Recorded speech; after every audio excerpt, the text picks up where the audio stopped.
Hey, everybody, welcome to another episode of Hive with Us podcast. We have, of course, a guest that we made on today, that we're bringing on today. And we actually met the gentleman on Twitter. You know, we were talking about land, he was talking about land, and we connected. And it's really cool how, meeting a complete stranger online where your business, your business model, your values, and what you're up to align in such a way. It's like, man, why are we not working together? Because we're doing the exact same thing. We're heading in the same direction. So I think this could lead to a really cool conversation. Want to introduce everybody to my boy Jazz on here. Hey guys, thanks for having me. Yeah, I mean, we met on Twitter. It was great because Daniel and I were kind of going back and forth about these dividend investors and their 4% returns and things like that. We were like, hey, we have things that get you 100, 300, 500% returns. Why not do this? And then we started talking in the DMs, and here we are. So can you introduce your partner? So everybody knows. Yeah. This is my partner, Zuhayr Khan. He's actually the one that got me into land investing. So a little bit of background on myself. Coming into college, I'm 24, so I, freshly out of college, maybe like 2-3 years ago, I was pre-med, but I felt like I was always business minded. I finally graduated, did the whole honors, did the whole, neuroscience research, all that kind of stuff. And then when I got into the field, I was realizing like, hey, we need to make money. And like a lot of that was like kind of the biggest thing was like, how can I make money without, actually trading my time? And so I was trading in the stock market. It was going well, and then it just got too risky for me. So I ended up, I I was in the neuroscience lab with Zuhayr actually, and then I was like, complaining to him, and he was like, "Hey, my dad and I have been doing land for a while. You should come check this out." And then, long story short, we did a couple deals together, and then we realized, this is a good partnership to have, and now we want to share it with everyone else. Dude, amazing. So what were you guys doing in neuroscience? Yeah. So we actually went to Cal Poly Pomona, and neuroscience. I've always just been a curious kid, and science is just one of those things where it's like there's ultimately like a lot of things that are unknown out there. So I wanted to help uncover that. My job particularly, it was like in the lab, really like setting up the experiments, monitoring the experiments. It's almost another life now that I think about it. But man, yeah, it was kind of boring. I'd rather be flipping land to be honest. Yeah, the research we were doing involved monitoring dopamine cycles and food anticipatory behavior. So if you have like mice, right, and you feed them at noon every single day, right, these mice get trained to like think they're about to get food every day at 12 o'clock. So they start getting excited and they move around, right? And we measured that activity. We sort of played around with it, manipulated it. What happens if you don't give them food at this time? Like, how does their behavior change? Or, right? We just monitored that behavior and saw how this tied into ultimately what was called a circadian rhythm, right? So it's like you have like your rhythm biological clock, and at different hours of the day, right, your body releases different chemicals. So that's what we like in a nutshell what we were working on together. Man, that's pretty cool. So that another level of overlap between us and you.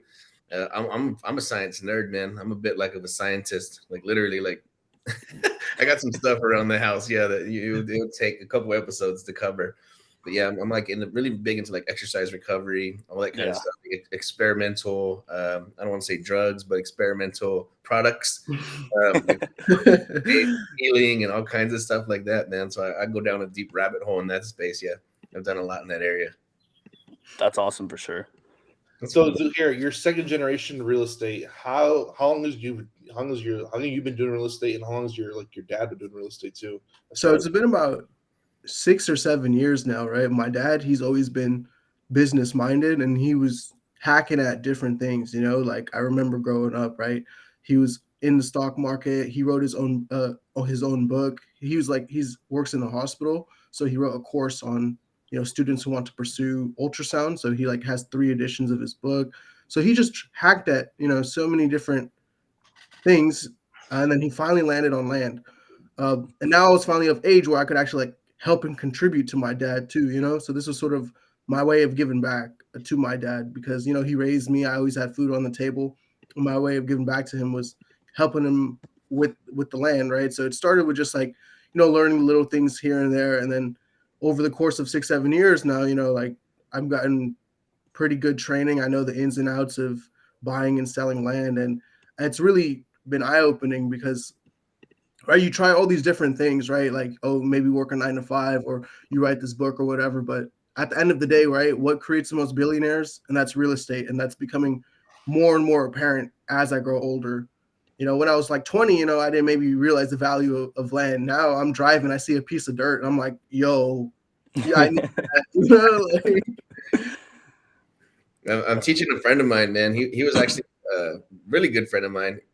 I've known him probably going on 15 years, and I worked at a timeshare company for a couple of years. I grew up in construction, but veered off for a little while. Went and checked that out. This guy's teaching me sales at a very high level, and I didn't even know you can tap into the human psychology like that, right? Like through the use of sales, and actually how deep that rabbit hole goes. That's a science in of itself. So he was training me for years, man, and just like putting me into a whole different universe where you can kind of like, I feel like the human being is almost like a robot, like a machine, right? With software. And you can hack into it. You can hack into somebody's brain, push all the buttons, change their mind, and steer them in a different direction, like immediately, like on a dime. I'm like, wow, I didn't know that, right? I thought we were more autonomous than that. But no, really, really cool guy, interesting guy. You guys will definitely get to meet him pretty soon. But he's just getting involved in real estate, and we're driving around. He's going to the ranches now. He's going to invest with us on some deals. Like, we're just checking all this stuff out. And I was driving by. I said, dude, think about it. If you're a real estate investor, you're looking for a fourplex or an apartment complex or self-storage or something. I said, but all the money right there. See all those trees and all that grass field? That's all the cash. Yeah. Right? And everybody, every day you drive by it and you see no value there, right? Or some trees and some grass. And everybody drives by it on the way to their fourplex. Meanwhile, they just drove by a $2 million deal, right? So it's interesting to think about. It's like, if you're not living in that world, you don't see the value. You don't see where it is. Mm-hmm. Absolutely, yeah. So one thing I really want to ask, as far as like, how old are you guys? Because you guys both look young. You guys talk about college. You're probably younger than both of us. How long you guys been doing? How old are you guys, and how long you been doing land? Yeah. So I'm 24. I started doing land probably about COVID, right around COVID time. So 2020, probably been about 3 years. Okay. Yeah, I'm also 24. I've been doing land like 6-7 years now. Insane, dude. 24 years old. I was like probably on a construction site painting for like $15 an hour. Oh, man. God, you guys been flipping land for 7 years, dude. I can imagine. I always tell everybody, if I got involved in this stuff when I was like in high school, right out of high school, I'd be a billionaire by now for sure. Yeah. But that's the plan, That's me. I'm 41, so I'm the old guy in the room. So tell us a little about your investment strategy, like your purpose, because I know you guys, we talked a little bit beforehand that you guys like helping newer people get into land space. I like making fun of people on Twitter about their returns. Me and Jazz, like the reason why me and Jazz like coincided, we're both making fun of everybody, and like we're not investing, making fun of everybody. So that's always the fun part on Twitter, at least. But tell us a little about your mission and what do you guys do right now. Sure. I mean, so right now we've kind of structured our program to do at a quick glance, there's 3 different phases. There's a knowledge phase, kind of get everyone up to speed about, what the program is, what the process looks like. Then there's the acquisition phase where we'll teach them how to, do the due diligence, how to acquire the property, whether it's, texting, mailers, auctions, or actually other land investors, things like that. And then finally, it's the closing phase. How do you deal with the leads? How do you follow up with the leads? Because I feel like that's one of the biggest things is, there's hungry buyers, which you can find on the paid advertising. And then there's ones that are like, they kind of have their foot in the door. They're like iffy about it, things like that. So really navigating those situations is, something we're going to be sharing in our program. But as for the strategy we use, I know you guys tend to do larger acreage, things like 50, 100 acre lots, things like that. On our end, we're mostly focused on those sub 1 acre lots. And so completely different buyer base, a little bit different of a marketing strategy, but, ultimately the same thing, land. It's like a nice niche we found of parcels that are, under a certain price range. And that makes it really accessible for elementary investors who, they might not want to put like 10,000 into a business idea, right? They only have like 3 or 4 or 5,000 that they're willing to. Of course, you can't really lose in land, right? You guys have probably noticed, right? Land always appreciates. You can't really lose in land. But right, people when they're looking to get into investing, right? They're they're uncertain. They're like, I don't know the process. 5,000, right? That's taken me like a whole year to save up. Now I just have to put it into a piece of dirt that's like in a different state, like. So it's really clearing the fog and showing the direct path to light in the tunnel that we like to show our students. Really, it's really a step-by-step process of our methodologies that we use, and our methodologies are very straightforward for someone to pick up. And I feel like, I know based on what a couple of our students have said so far, it's like we're doing a pretty decent job on educating them and equipping them with the knowledge they need to conduct due diligence, to make a nice listing that is attractive, and using sales psychology to negotiate with customers. Dude, love it, man. So what's the bigger picture here? So you guys are going to bring on some students, run some training. You have a course that they're going to run through. You're planning on partnering with these people long term, or is it just like, are they in it for 30 days or 60 days and then they're moving on, or kind of where's this thing headed? Sure. Yeah, I think, the bigger picture is always kind of growing that network and then having more friends in the space. Because, ultimately, if you want to go far, you go by yourself.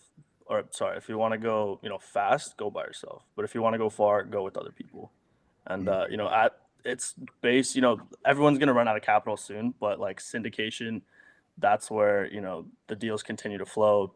Partnerships ultimately, make this thing a whole lot better, funner for everybody.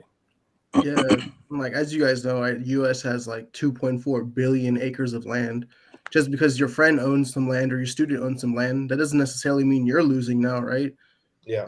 Land really is like a game where collaboration is the name of the game. Yeah. Yeah. I say it all the time, is that there's more inventory in land than any other asset class. Yeah, Mm, absolutely. So people are like, oh, I go after multifamily. I'm like, good luck fighting with the other 1,000 people in multifamily. Yeah, that's the craziest thing. It's the smallest niche within real estate, but it's, the most profitable, easiest to get going. Like people don't even consider it because they look at a piece of dirt and they don't know how they can monetize it. And that's just the biggest thing, where it's like if you just open your eyes, train those eyes, you're sitting on a gold mine. Yeah, and my dad says it all the time. Like this whole process technically is like all digital. A lot of times you don't see the land, you don't see the customer, and you don't even see the money because it's like a wire transfer, So it's like, Doesn't even make sense. Yeah. What markets are you guys in? And like, are you like in like one specific states, or are you all over the place like us a little bit? Yeah. So right now, we've kind of stuck to California at one, just because we live here, and we know the rules and regulations here pretty closely. So California right now, Kern County, Humboldt County, all over the coast, things like that. And then we tried to go to Arkansas. So we have like a couple properties in Arkansas. Those are proven to be a little bit harder to sell just because our main buyer base is in California. But yeah, I mean, based on the trends, it looks like people are really moving out of California. So we're probably going to start going towards, the other states, thinking like Texas, the Carolinas, really anything in like the middle of the United States. That's kind of like what I'm noticing tends to have a lot more of like the immigration going for it. So that's where, we might be expanding. Florida, Texas, Carolinas, Georgia, these places, they're gonna explode for a long time. Mostly red states. Yeah. You probably don't want to get into New York.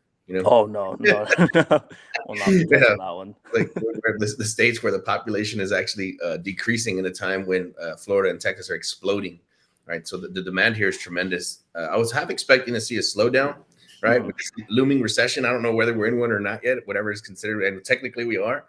But I think that we haven't seen any slowdown in land sales at all, man. Like literally, I think we've got more contracts in the last 90 days than we ever have before. Yeah, that's the craziest thing. It's like a recession. Like if you're not actively selling your land, it becomes a liability for you, just because you have to pay those property taxes.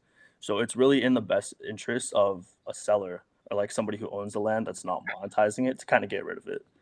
Like, and instead of paying like 2,000, like a couple thousand per year on property taxes, you now have money in your pockets.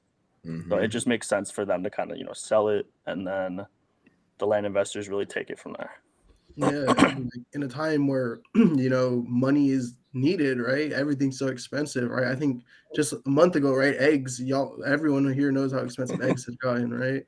So it's like a lot of times these children, they inherit this land from their parents or their trust, you know, and like, you know, these kids, they don't see the value of land, and you know, $10,000, $50,000 to them is a great deal, you know. I made a video on YouTube probably about 3 or 4 years ago, and it's called "Wholesaling and a Thousand Years of Wealth."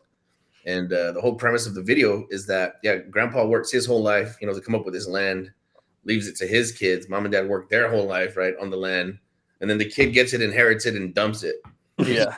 You pick up 200 years worth of wealth in a single transaction, you know, and then you do that over and over and over again. It's like that's actually amazing. You can accumulate several lifetimes of savings and just a handful of transactions. So I thought that was fascinating.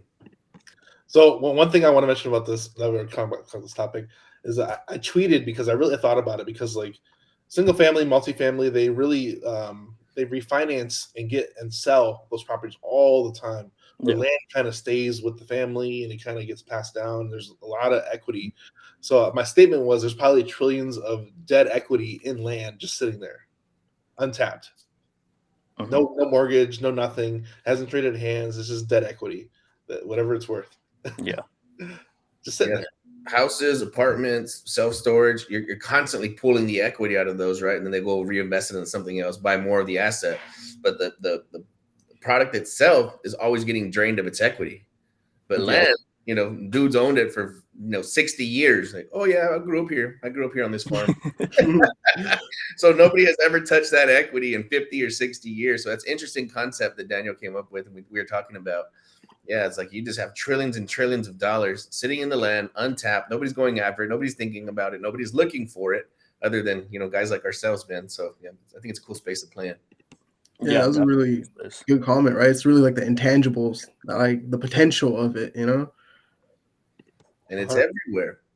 You know, I grew up in construction, so it's like I was doing lots of floors for years and years and years with my dad's company. And, we did tile and wood floors. So you measure inside of the house or the building, you have 1,000 feet of floor delay, 2,000, 4,000 feet of floor delay. That's a big job. It's a lot of money, super, super hard work. You know, you're making a couple grand a week. So, years later, I got into commercial roofing, and now I'm doing like big projects, right? 100,000 square feet and, multiple six-figure checks.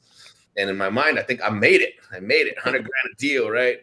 And then I remember just thinking about the process is like, going from inside of a house, the floors, to going into, commercial buildings on a roof now.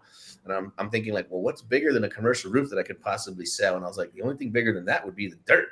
But still didn't cross my mind that I was going to head into the land space yet. But I was just thinking like, there's nothing bigger than a big giant building other than the ground itself. And so now to be playing in that space, like, okay, all right. I see the transition, like everything that's built up on top of it. So no regrets. I used to hate that I grew up in construction. I felt like it was a lot of time wasted, but it was a good learning experience. Taught me like hard work, right? So I see people in the land business, they get tired or they get exhausted, and then they don't want to do it anymore. Like they get burned out, mentally burned out. And I'm like, man, you would have never made it in construction. We're doing tile floors 7 days a week, 12 hours a day, like bloody hands, blood on your knees, and we're still working, getting the job done. And then these guys, like, they're clicking on Zillow and writing stuff down on a sheet of paper, and they get burned out. Like, man, get the hell out of here. Yeah. No, I feel like burnout is like, it's like a symbol that, something needs to be rethought or like redone in your process, because a lot of the time, things can be, automated or just streamlined, but people just haven't thought of it. So when burnout comes to me, it's just kind of like take a step back, figure out what's the most time intensive thing and really, try to automate it or, delegate it or something like that. Yeah, a lot of times when I feel burnt out, it's just because like sometimes I just feel overwhelmed, right? Is that taking a step back and just writing out, what is it that I need to do, and then just get started on it. That removes that stress. Also remembering, why you wanted to do this in the first place. That helps a lot for me. Yeah, you guys might have heard of the term called cognitive loading, right? So it's like when you have too many windows open on your computer.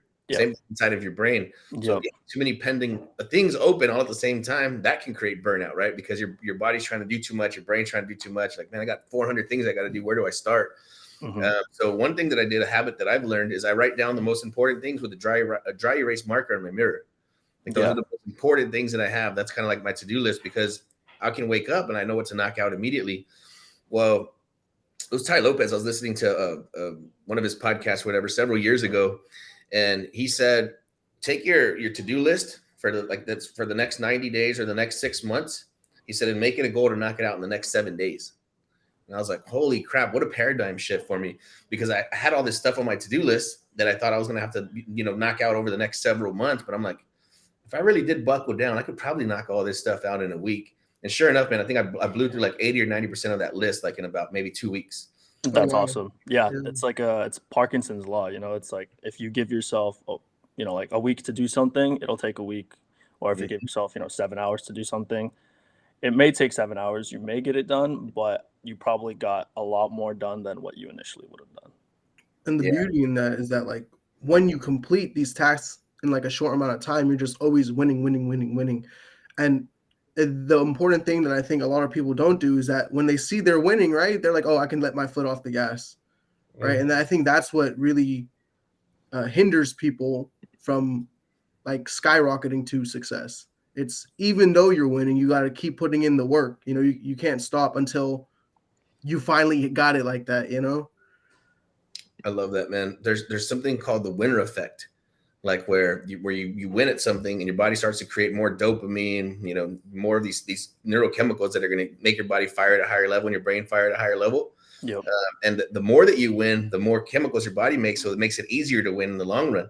So there's two different areas that I feel like you can actually train your nervous system to build up for something like this, right? So if you're not winning exactly in business, you can do it in fitness, right? Yeah. So like in CrossFit, like, so if you're making those like if you're hitting your diet, you're working out very, very often, especially like in CrossFit. I used to box when I was a kid. So like you're always pushing yourself beyond your normal like realm of comfortability, right? So you feel like, man, this is it. Like if I pick up that barbell right now, I'm probably going to die. Right. Sure enough, you take a deep breath and you grab it and you pick it up again and you keep on going. So you're always pushing yourself past those limits, like multiple times per week. So I think it's easy to stay like to keep your body telling yourself like, hey, I'm good at winning and I win often. So then when it comes again to business and other things, like everything seems easy. Like, so even sometimes it does get overwhelming. Like I have a million things to do, but it's like, I do this every day. Like I push through every single day. Like there's no way this is going to collapse me. And I did a podcast a couple months ago. They were interviewing me and they was like, what's like the probably the number one thing that you think about business? Like what would keep a person like engaged and being able to be successful? I was like, I think it's less about intelligence and it's more just about that brute strength, that when you are tired, when you are burned out, when you are intimidated, to be able to just push right through that without even trying. And I think you can easily get that from a place like CrossFit or something like that, where you're constantly pushing your body beyond its, like I said, normal comfort levels. Yeah, and to maintain that level of performance, one thing I think that really is important for me to maintain is my schedule. I can't, like on the weekdays, I cannot be like messing up my sleep. Yeah. I can't be staying up late and then waking up on like 3 hours of sleep. On the weekdays, at least, I feel like that's what the weekdays are there for, to grind. And then it's the weekends where if you want to do it, you should still work like 2-3 hours, 4 hours on the weekends. But that's what the weekends are for, I guess. And the weekdays, no excuses, is what I like to tell myself. Yep. How do you guys lay out your schedule? How do you lay your day out? Sure. Yeah. So for me, big fan of time blocking. And so I also have another business that I'm part of. It's ad tech marketing. So, like the 9 to 5 day part of my day is pretty much, dedicated to that. And then I'll come home, probably sit in like an hour's worth of traffic. Awful. And then I'll go straight to the gym. And then when I come back from the gym, it's probably, the land side of the business until I sleep. Yeah, for me, usually I wake up. I like to shower immediately when I wake up because I feel like I'd be taking like pretty long showers. I don't know, just like my room to think. Yeah. So getting that just like out the way. I already can like put my clothes on. So if I have to like go somewhere to meet someone, or I have to go out to a coffee shop to have a different environment, I'm ready. So I like to wake up and just shower like right when I wake up, and then just work throughout the day, and then I'll have dinner, and then after dinner I go to the mosque, and then after I go to the mosque I go to the gym. That's like every weekday.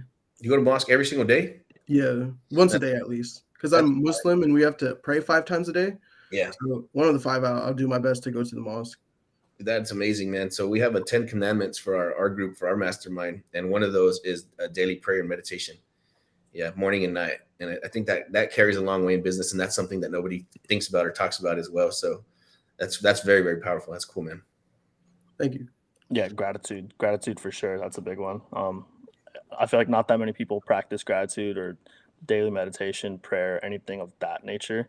Mhm. But I was talking to my dad about this the other day, and he was like, oh, like, because like sometimes when I'm super stressed, I'll do something completely like irrelevant to what I'm doing. Like, I think the last time it was like Call of Duty or something. He's like, why are you playing these games? And I was just like, I'm really just trying to, like blow some steam off. And he's like, no, you should be praying. It's like a lot more effective. And then it's funny that you guys are bringing it up right now. So I guess, maybe there is like a level of validity to that statement. Dude, yeah. Literally, I couldn't sleep last night, right? I'm just excited about all these projects, and I'm designing the shopping center in my head. Yeah. And I felt comfortable. I just couldn't sleep. So I got up and I'm like, stretching and meditating, like at 2 a.m. Right. So what would I do with that dead time? What else am I going to do? Right. Yeah. Yeah, it was actually a really good night. I got a lot accomplished. Like I took a lot of notes, and it's just like some time to unwind and reflect, because you really can't do that during the day. And I think that's the kind of the point of it, right? Is that if you're always getting bombarded with messages and emails and phone calls all day long, when do you turn it off and kind of like, just go within and just, listen to the silence? Different people, different religions and beliefs, but like listen to the voice of God, and that's the only time you would have it, is when you're isolated, when you're by yourself. So that's a super, super key, I think, in business. That, like I said, I think that's probably first and foremost, and then everything else falls into place after that. Yeah. You touched on that kind of blurb where you said like your brain, like, so when you meditate and prayer, things like that, that's one of the times your brain turns off. There's this thing in science, it's called like the default mode network.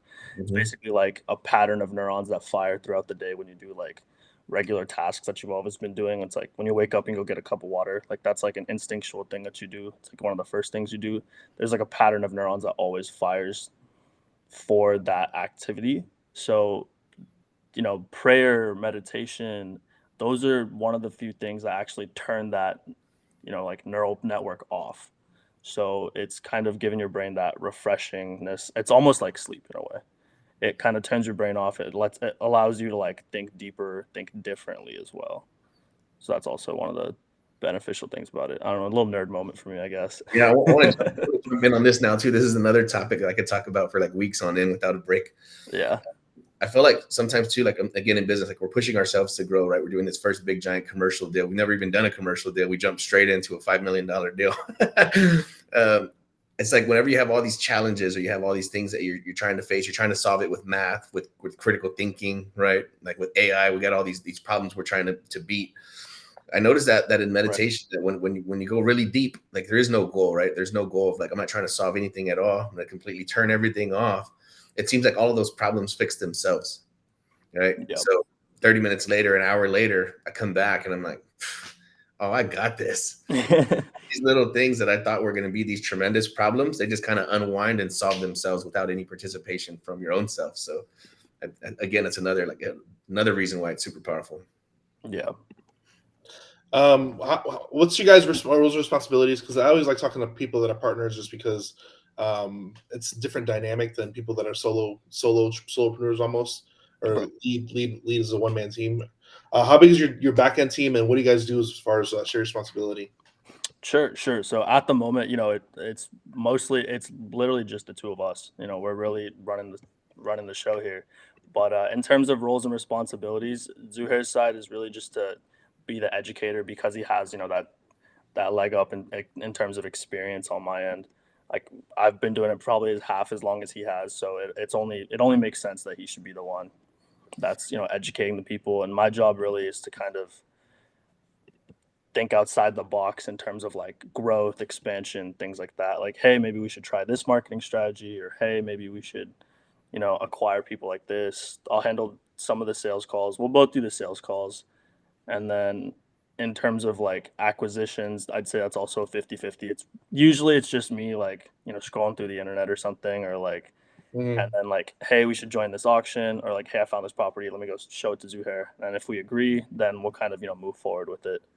But for the most part, I'd say it's pretty 50-50. It's kind of like whatever my strength isn't, I'll hand it over to Zuhayr, and then vice versa. Yeah, and that was a huge learning curve for me. Is that like everything in my life, I feel like I've done by myself, and now having a partner, it's understanding that like you have a partner for a reason, like, and as we progress working together, right? You start to learn that like what our individual strengths are and why we should stick to what we're good at, like even though we both could do something, right? Like why would we both do the same thing? And instead of doing two different things, now we're using our time more efficiently.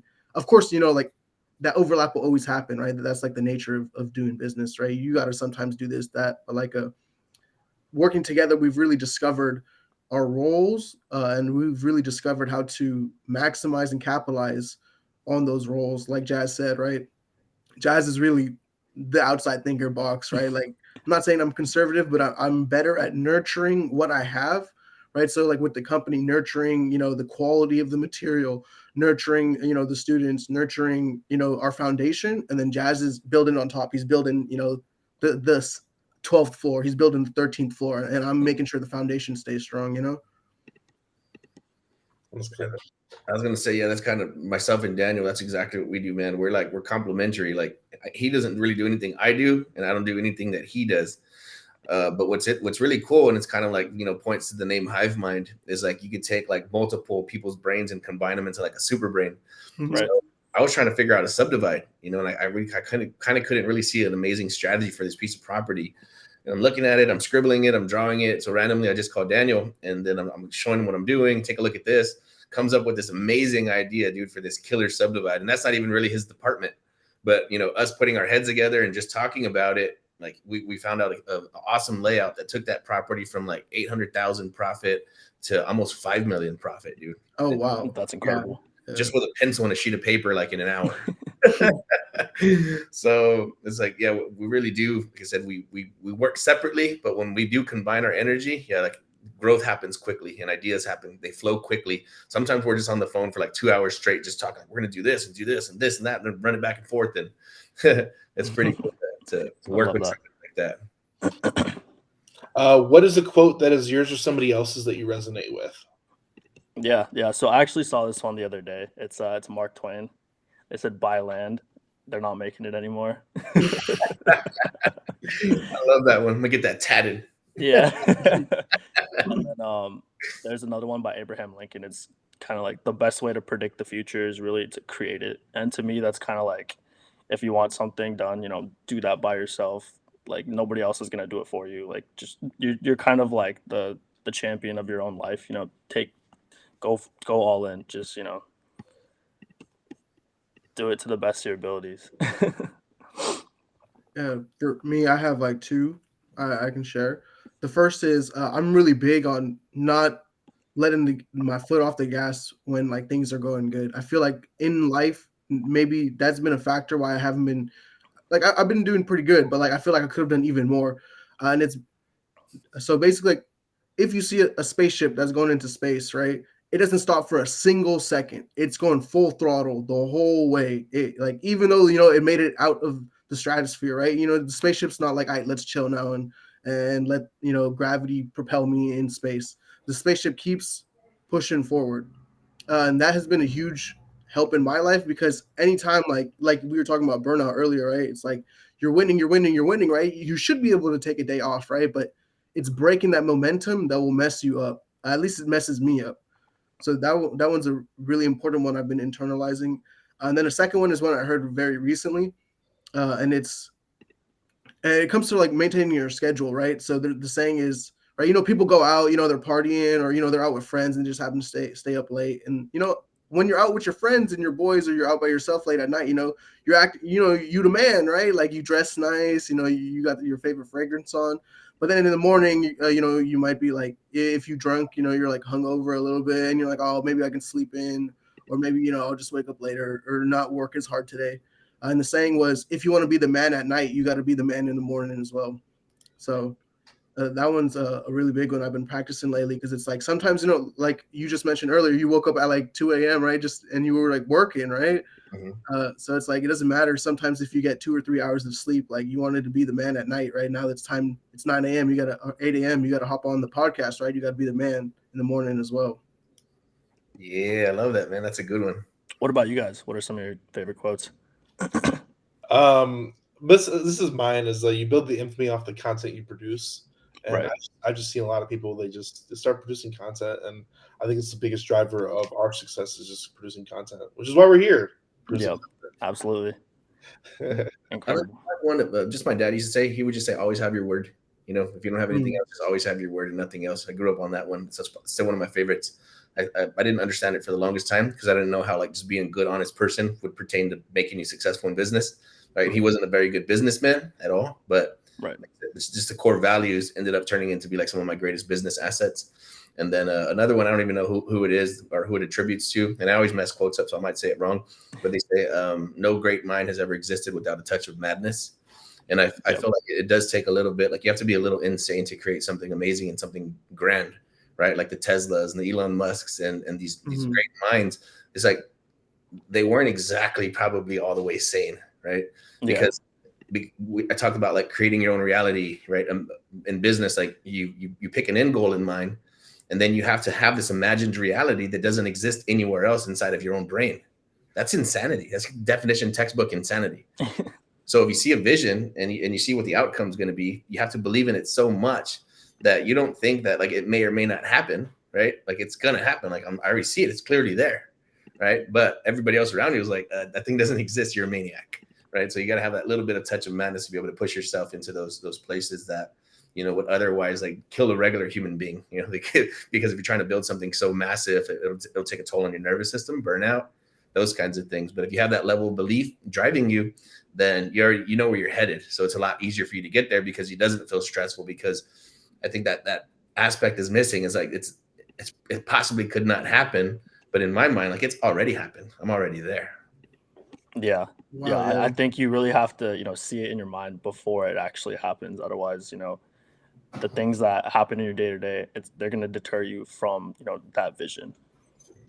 Yeah. To piggyback off what your dad had told you about being a man of your word, right? This happened like a year ago. So, you know, we got leads coming in, we got land for sale. You know, a lot of times, you know, sometimes the leads aren't serious. So I was like talking to this guy, and he's like, oh, can you like send me, can you contact the county and learn about like this zoning division or whatever and get back? Or, what he wanted to know is, so this is like a mountain parcel we have. And he wanted to know whether or not it was landfill underneath or if it was a rock. And I was like, I'm pretty sure it's a rock, you know, like it's like a mountain, right? But he was like, can you please call the county? And this parcel was not a very expensive parcel. And the buyer, you could tell he was not serious just by like the tonality of his language, right? And he was like, oh, can you call the county and like figure this out for me? And it's, you know, it's like, I didn't take it too seriously. And I guess like a week later, he told me to call him back like Friday or something, like 3 days later. And then a week passes by, it's like Monday the next week. And he calls me and he's like, oh, hey, you never came back to me with that info. He's like, what's up with that? A man is only as good as his word. And I was like, what? I was like, you said what? I was like, so this is just like some old guy, right? He wanted to maybe like have his little like cabin in the mountains, and like he's like roasted me, you know?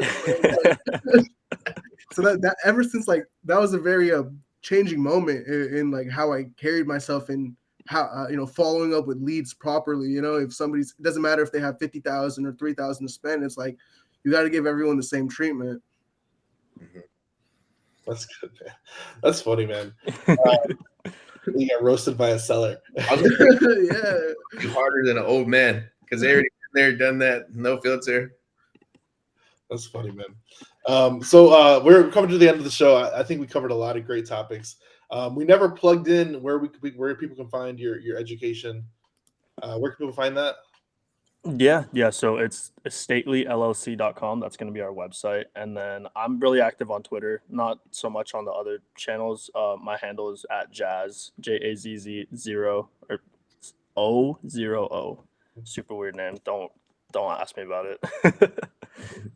Yeah, you gotta make it simple. That's why I'm Daniel Hivemind. There you go. Yeah, I learned that the hard way. Where can we find you online, Zuhayr? Sure, yeah. If you want to get into contact with me, I would say Instagram is probably the best because I'm very active on Instagram, and it's at PROFZUHAYR. So like at Prof Zuhayr, like Professor Zuhayr. I love it, man. That's super cool. We're gonna have that neuroscience conversation. I love to, yeah. I'm Absolutely, telling you, man. right? Like we can talk about this all day as well. I'll nerd out on you guys if y'all want to go down those rabbit holes. That'll take a couple shows to cover it. Yeah, I mean, you'll see us there. You'll see us in those rabbit holes right there with you. Yeah, this was great. Like I feel like invigorated. We talked about like a lot of like very motivational topics, like like how to sharpen your mind, how to be iron-minded. I felt like going into Monday today, right? Like I'm Ready like to kill it. I'm ready to go. Yeah, literally, yeah, ready to go. So I have a side question. Have you guys ever done a podcast before? Or is this the first We one? have not. No, this is actually my first one. Yeah, first one as well. All right. I would say if you're going to push out any kind of product or services, right, to the masses, I think podcast is probably the single best tool for that. Daniel's the one that talked me into it. I'm like, dude, I hate having meetings. I love to keep a loose schedule. Like as soon as I get up, I shower. We'll probably head to the gym, but then all my meetings start like at 12. And after that, I kind of like to be free flowing. I don't like having things all over my calendar because it can't be fluid, right? Seller calls me and it's like, can you be over here in an hour? Yes, I can be there. So yeah, I think I didn't want to have more things on my plate. Like, so Daniel's like, we got to do this podcast thing. And like, here we are almost 400 episodes later, but people will reach out to us we've never even heard of before. And they've like already bought products and services from us by the time they even talk to us. Like, hey, I'm already in the group. I already bought this. I got this. And so I was like, that's pretty powerful, pretty powerful to build a brand and to get that exposure, to be out there talking to people. It does carry itself, amazing, because not only for selling products and services, but also people bring us deals. I don't even know who this guy is. He just randomly sends me a message on Facebook like, hey, I got 500 acres by Dallas. Can you help me? Thank you. Why not? Absolutely. Yeah, I mean, I used to actually watch some of your guys' content, and then I was, I have those long drives, probably an hour, 45 minutes. So, in the background, music's great and all, but like I need to, resharpen the mind, train the mind, learn new things. And what better way to do that than the next best thing is, informational content like podcasts, stories from, great businessmen. And then I stumbled upon your guys' stuff and I was just like curious, down the rabbit hole. And now here we are, like on it itself. It's actually, it truly is full circle. It's awesome. And that's amazing, man. Thanks for listening to you never know when you first start out and you got like 2 views and 3 views, you're like, oh, maybe nobody ever gonna listen to this thing. And then later on, thousands of views a month. So it's a cool transition. But I was going to talk about, I've tricked my brain. Like we play these little games with ourselves, right? To be able to make things easier in life. I've done that with traffic, right? So same thing. I'm driving and I'm listening to podcasts, right? Different types of things about, lots of science, lots of health stuff. And like sometimes I get to my destination after an hour and a half of traffic and I'm like, dang it, this podcast was almost over. I just needed 10 more minutes of traffic, instead of somebody that's driving in traffic and they're super stressed out. Oh, traffic was crazy today. But to me, I've turned it into like something positive, right? So again, like just trying to keep that cognitive loading to a minimum is like something so dumb that you can't control, like traffic. Somebody would that would ruin somebody's day. And for me, it's like I needed 15 more minutes of traffic today to finish my podcast. Yeah. The worst is when you're like in the zone listening and somebody calls you and it like pauses it. I'm like, dude, bro, why did you just text me? That's another one. So yeah, they kind of break that pattern in your brain. You're flowing and you're getting into the information. Like, yes, this is amazing. Wow, I've never heard that before. And then ring. Like, dude, you should have texted me this. Why'd you call? I suppose I just had like one question for you guys. Mm-hmm. So one of our like key principles, if not like the principle that we like to share, is that when it comes to land, the win is always in the buy. Because if you're able to buy it at a very good price, you can always sell it for a very good price. Do you guys have any like key principle that like you guys abide by? I'll tell you one of my main ones, and this is going to be disturbing to a lot of investors, but I always say don't negotiate on price. Give the seller exactly what they want, and that makes for a smooth, easy transition. It's probably on a bigger deal, probably works better. But if the seller's like, I gotta get my $1 million, I'll get you the $1 million. One way or another, I'll get you the $1 million. Can we do 500,000 down and the rest at 0% interest?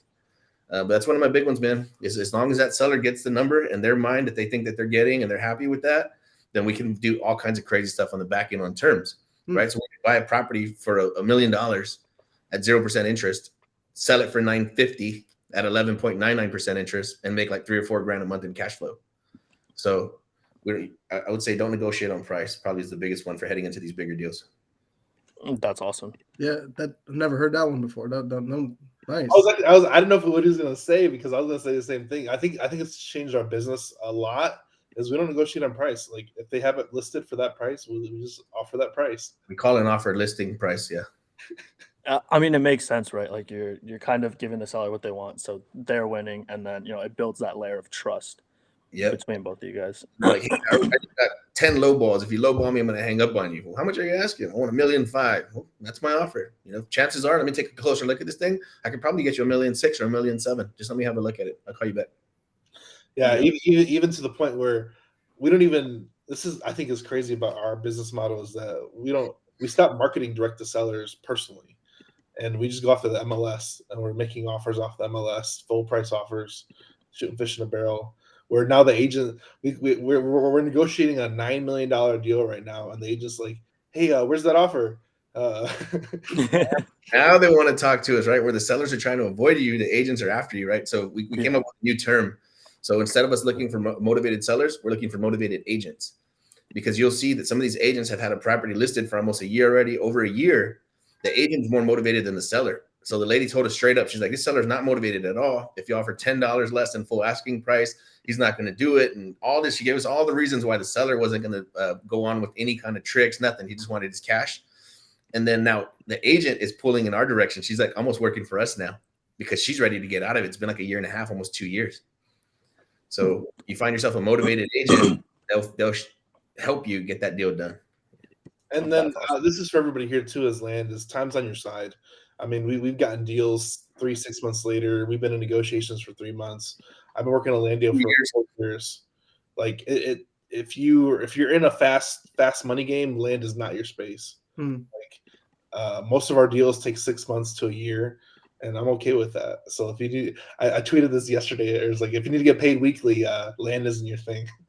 Yeah. What did Corey say about it? He goes, "Oh, the average person, if he's doing those deals like you guys are doing, they'll starve to death or something like that."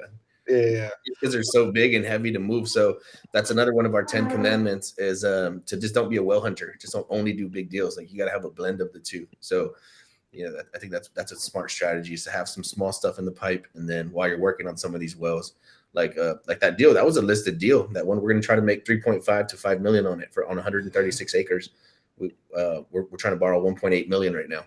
That's awesome. Like in a week, we just found out about this deal like 10 days ago, right? So like, who has $2 million I could use? With 1.8 purchase price, 3.5 low end profit, 5 high end on the profit, and that's a listed deal. So there's not even any reason to pull any lists or do any of that stuff anymore. I think what Daniel said was like really important, right? As like a salesman, right? You have to at least have like some emergency savings, right? Because or else you'll do anything for a sale, you'll compromise on, maybe your commandment of making sure the seller gets his price, right? Because like how you need to pay the bills, right? So I think what Daniel said was spot on. So one last question for you guys. How do you recommend, because like some of our students, they are doing the smaller deals, sub 1 acre. How do you recommend they transition from those smaller deals to the bigger ones, the 50, the 100 acre lots, things like that? For one, definitely stick with the small ones, but I would tell them to do, like, if you're doing time blocking, right? Or if they're just like chalking up what they're doing, like just writing down their metrics, I would say convert at least like 20 to 30% of their time and energy into going after big deals. So they're still doing exactly what you're teaching them on the front end, right? So they can make sure, again, that they're paying their bills, because this is an easy game to starve to death in. Right. And then with that last little, they make 7 phone calls on the 1 acre and below, and those last 3 phone calls are properties that are valued at $1 million and up. Gotcha. Yeah, and that's the only way to really do it, is just to go ahead and just jump in there and start having those conversations. And at first, it's uncomfortable, but with Daniel, very, very uncomfortable. If you're just now, again, like playing I'm all about playing these mind games with yourself, right? So if you just tell yourself like the numbers don't matter, and sooner or later you start to believe it, right? And now even beyond that, if I talk to a seller that like where the deal's like worth $100,000, I'm like, I'm not a waste of time, right? Because I even $1 I would appreciate, right? Even nothing. We've done a lot of deals and made 0 on them just because we're helping people out, either the seller or the wholesalers that brought them to us. But it's like I don't get those warm and fuzzies off $100,000 deal. But when somebody sends me a deal and it's like 4 or 5 million and I'm looking at it, like I get energized, I get excited. I'm like, oh man, this is a deal. This is about to go down. But it feels like everybody's going to win. All 4 of us on this screen are going to make 250 each. You know, the seller's going to get his price. Like, so it gives you a lot of joy and excitement to talk to where a new person might pick up the phone and talk to a $3 million deal and they feel intimidated, butterflies. They're like, I don't know what I'm going to do when I've already tricked myself now doing it the other way. So if it's a $10 million deal, like we're negotiating, the one Daniel was talking about, I'm more excited to take those phone calls. There's no more like intimidation factor at all. Like this is going to be a heck of a deal. Like this is awesome. I'm looking at a $15 million ranch right now. The guy wants $5 million down. And I'm like, I think I'm going to buy it. Do I have 5 million liquid sitting around? No, but I'll find a creative way to put this deal together because I know the guy. So yeah, like, in my mind, like I'm already buying that ranch. Like it's happening. I'm going to find that money. Nice. The crazy thing about what we do is that like the $9 million deal, we didn't call the seller. Our 22-year-old student called the seller. One of our students who hasn't even got a deal yet. He works at Costco. Getting a $10 million deal. That's And the like, benefit of the network. and for him, he's just extra. We tell everybody to exercise the muscle. Like me and Anthony can make phone calls all day long, and you're not going to really learn if you just listen to them. But if you make the phone call, if you go out make the offer, you go out and talk to the agent, you're going to build the best education you're going to get. So like he's like, what do I offer? So I'm like, right, offer this. So he's like, yeah, offer this. And he might not even know what the offer even means, but for him, like he's just parroting. But that alone, like he's building confidence. Like imagine me personally, and if I was in his shoes, I'd be like, I would have lost my mind years ago. Like, why am I talking to this agent that represents a $10 million property? Am I nuts? Like I don't even have $1,000. You know, like it's like a psychology thing where like, why am I doing this? Like I know I'm not going to purchase it, but it's one of those things where like for him, he's like, he made the phone call. Like I didn't help him, I didn't coach him. He's been on enough of our calls where he's like he had the energy and the fortitude and internal strength to make the phone call himself. So I'm like, hey, if you want to make the phone call, here, say this, offer this, email this, email the agent, and like we're empowering him to be that person. Even though he's not necessarily not that person right now, but he's exercising it. Yeah. I feel like, that's truly the best way to learn, do it. Like in theory, everything, like if you learn about it, you don't really practice it. The theory, everything sounds nice, but like actually going out and practicing it, 2 different things. Yeah, it's so great to see like 2 partners who are always inspiring each other to push their boundaries. I think that's like a very key aspect of a partnership in itself. It's like, yeah, sure, like you help me out, and like we get deals done, but it's like you make me into like a superhero, Yeah, that's exactly what we're doing right now. So like I got Daniel on some of the supplements and some of the stuff I'm taking now. And I'm like, bro, if you want to be the part, you gotta look the part, you gotta feel the part. Right. So yeah, now got Daniel on a little health journey now. So not just business, but I want to see him win at everything, That's awesome. I love that. Yeah, I love that. Yeah, seriously, yeah, that's so cool. I think that's like probably why you guys work so well together, right? Because you're willing to accept, what the other person has to say, like you just don't take what they say for granted. Always, man. So we're both like we're very, very headstrong type A personalities, but we take each other's advice, right? So I don't call him, no man, you don't know what you're talking about. He'll call me, and he doesn't also doesn't do the same for me. You know what I mean? Like we'll immediately say that's a pretty good idea, or like I see what you're saying. I'll make my own version of it. But we're always like malleable. We're willing to help each other and to pivot on a second because we know we have each other's best interest in mind. Yeah, I feel like that's the one of the foundations of partnership. That's kind of what's needed is you guys really inspire each other, and you guys are like the yin and yang. You're collaborating, and you're bringing out the best in each other. Yeah, man, we see that same thing in you guys. So this is amazing. Even now, meeting your partner, like there's even more overlap. So this is crazy. Like I said, when you meet complete strangers, and it's like, oh dang, we're running the same ship. Like, this is amazing. That's cool, man. So this was a fun one. I'm sure we could probably do round 2. We can go a little bit deeper into a lot of other stuff. Maybe we'll segue a little bit away from the land and start talking about some other science madness. But yeah, it was fun, man. We appreciate you guys being on here. Yeah, Sure. thank you, Daniel. Thanks for having us. It was definitely a pleasure. Well, thanks for coming on. If you enjoyed this episode, go like, subscribe, share with a friend. If you listen to it in the car in traffic, hope you make it to the end. But we'll see you on the next episode. Thanks for tuning in. We'll see you next time. Thanks, guys. Thank you, guys.